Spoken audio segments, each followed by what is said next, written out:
So parents are always, when they hear parenting tips, begin to feel blame and shame and guilt. And I want you to know that that's not the case, that you have, although you have influence, you don't have complete influence over your kids. Number one, you can make a difference, but your kids have lots of other influences in their lives other than you, some that came way before you, genetics and so on as well. So these are, it's important to keep that in mind and not to go off and feel like, oh, I screwed up my kid. Whenever we have a child who's got issues and problems, and the more serious, parents always say, like, that's my fault, I'm responsible. I rarely hear a parent take responsibility or credit for their child doing great. Hey, like, my son's the CEO of a big company, and guess what? It's all me. I did it. He's at that position because of me. I just want you to know. You really almost never hear that, but you always hear, oh, my son's a drug addict, that's my fault. And the reality is it's neither on those ends. So with that, we talked about resilience. Maybe it's best to say, what is resilience? What does it mean to be resilient? It means dealing effectively with, I'm going to read some of this off my notes here. Dealing effectively with stress and pressure. Resilient kids cope with everyday challenges. Resilient, not just kids, resilient people bounce back from disappointment and anxiety and adversity and trauma. They know how to solve problems. They treat others with respect. And mostly they, resilient people bounce back. They know how to not have adversity derail your life. The first one I'll bring up is, and I've said this many times, modeling. What you do is much more important to your kids than what you say, okay?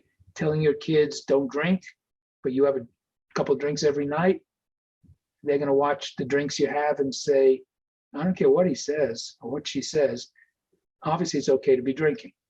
And not just alcohol and drugs, but what you do as a person. If you tell your kids, hey, you gotta really exercise, but you don't exercise, your kid doesn't believe that from you. So you can model good behavior and you can model poor behavior, and you need to pay attention. I think in some ways that's the most important thing you can do. Again, everything we've talked about here, we talk about social media.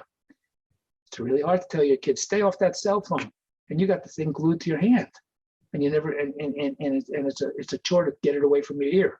So if you're always on your cell phone, if you're texting people during dinner, if you're doing the things that you're saying, and a lot of parents turn around and go, well, they use different words, but they say, I'm an adult.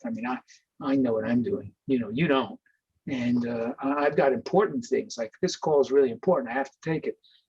But your stuff is just, mess. So if you start doing that, your kids aren't going to listen to you. They're not going to believe you. So again, modeling behavior, and by the way, modeling good behavior. If you are troubled in some way and you go to therapy and talk about it, that's modeling good behavior. If you manage your time effectively, if you have stress management techniques, if you meditate, if you exercise, if you eat well, if you communicate well, if you have friends you talk to, I can go on and on with all the things that make you resilient or me resilient.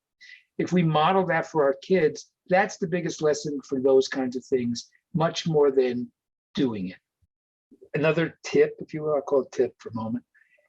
And again, spent a lot of time over the years talking about all these things, is setting limits and knowing about limits and what I call three parts: limits, consequences, and follow through. So first off, with limits, your kids, maybe not at almost any age, your kids actually like limits. They like boundaries set for them. They will fight against every one of them because that's their nature. They have, when you set a limit, I think of it like putting a fence around them. They can roam within that fence, but they can't go on the other side of the fence. And although they will fight, they have a certain degree of sense of safety about being within that limit if it's a powerful and positive limit. So although it is in their, it has to be, just because you set a limit, the limits have to be tested. So don't feel like there's a problem if your child pushes against the limit. So limits are really important. Limits are really valuable.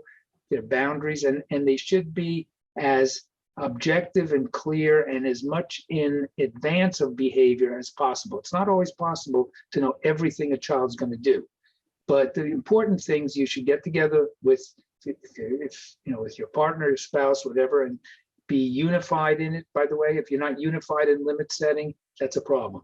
Okay, if you say to your, again, I'm going to be, make it simplistic. If you say to your child, well, you can come home at 10 o'clock's your limit, and your spouse says, I don't care when you come home, anytime's okay, I trust you. Now you got a problem, okay? Because your child will, what kids do with unclear limits, especially between parents, is they split. It means it's like a wedge. They get in between and they start pitting you against each other, and that becomes a big problem. So you need to have limits in advance. You need to think about what your child may or may not do. You need to tell them what's expected of them. You need to make it very clear and objective. Not, and what I mean by that is a limit is not, I want you to come home at a reasonable time. That's not a limit, okay? Because your child can come home midnight and you say, how come you're home so late?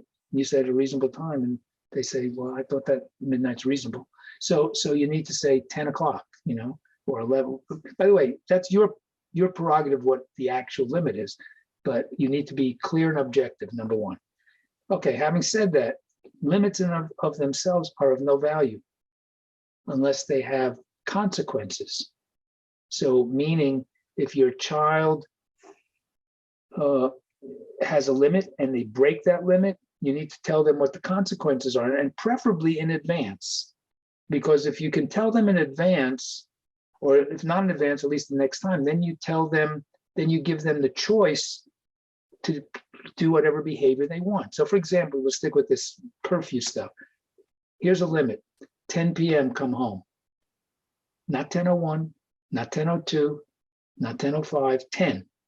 If you come home after 10, you will not go out for the next 2 weekends.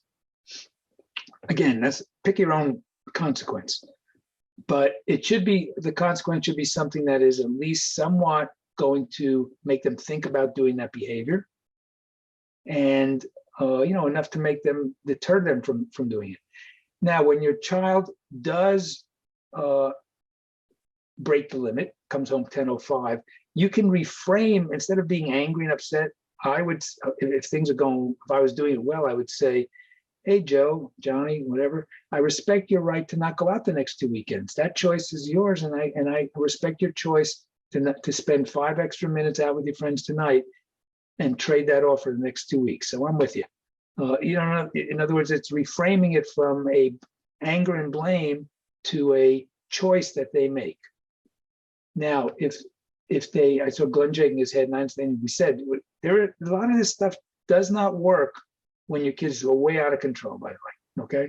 So I told you, when you, all this stuff is theory and it turns into nothing when you got the kind of child that says, you know what, Dad or Mom, F you, shut the F up, I'll whack in the head if you don't be quiet, and I'm walking out and I'll come back when I want, you know, and they do that. Then you suddenly, it's like, uh-oh, this stuff doesn't work.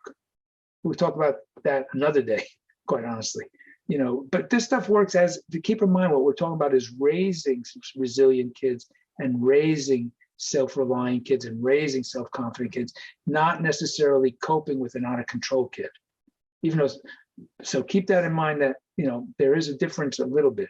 But so you have limits and you have consequences, and make sure, here's 2 things that I would think about. The consequences should be related to the offense somewhat, and something, well, I'll go back to the next one, something that you're actually going to be able to do. So related to the offense, I have people who, you know, let's say your child likes baseball, and it's the only thing in their life that's of any value and positive. And they do something, nothing to do with baseball. You know, they come home late on a Saturday night, and you go, I'm taking you off the baseball team.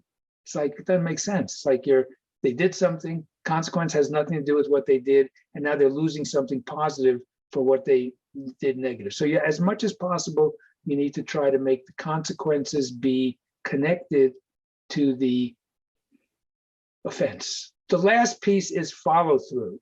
So don't say, you know, you need limits, consequences, and then finally you have to do what you say you're going to do. Because if you give them an out, if you feel sorry for them, if you feel sorry for yourself and you don't want to deal with it, then your kids will, and this can happen at any age. I could tell you at a 2-year-old who's sitting in a grocery cart, taking things off the shelves and flipping them around, and the mother says, honey, if you don't stop taking that up and throwing it on the floor, you're never coming to the grocery store with me again.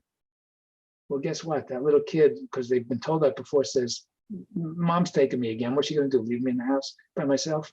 So they know that and that actually goes many steps backwards. Do you know what I mean? So don't say something you're not willing to follow through. So limits, consequences, follow through, not perfect.